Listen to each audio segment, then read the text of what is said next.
We just hit 100K followers, so we're gonna celebrate by making a margarita. Also, I'm gonna teach you guys the 3 things that I wish I had known that would have helped me grow way faster. So tip number 1 is to become a mad scientist. What do I mean by that? Basically, I want you to become a total nerd over your For You page. So now, whenever you watch a video and you realize that you're actually liking that video, I want you to ask yourself this one question, which is, why did this video hook me in? Was it the way they edited the video? Maybe they zoomed in, or maybe they were giving you advice about a problem that you're currently dealing with. And the crazy thing here is, once you start studying these tiny little details, you start to see the very small patterns that separate a video that gets only 100 views from a video that gets millions of views. And this will actually lead you to the second step that I have for you, which is that the best artists steal, but respectfully so.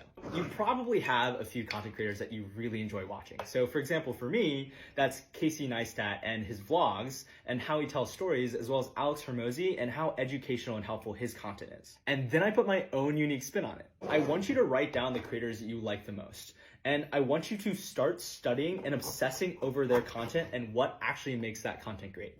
Maybe it's the way that they hook you in the first 2 seconds, or maybe it's how they tell stories. Bottom line, I want you to take their winning formula that's gotten them to success, so it's a proven formula, and then I want you to put your own unique spin on that, which is then gonna prep you for the last and most important step, which is to have a testing mindset.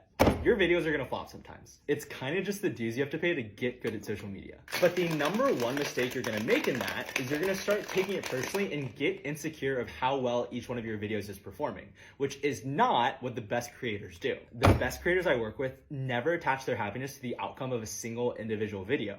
And instead, they see that video as an individual data point within a portfolio of videos, all of which are there to inform them on what they should do next time to perform even better. So when a video bombs, they'll actually go in and say, why did this video not perform well relative to my viral video? Was it the hook that I used, or maybe was it the content that I was talking about? And then they'll tease out the patterns of their most viral videos and double down on those. And so I'm willing to bet you $10 that if you're to take this rinse and repeat process and then start studying how the very best creators structure their videos, and then lastly, start posting consistently and just never give up, I guarantee you, you will grow following. You got this.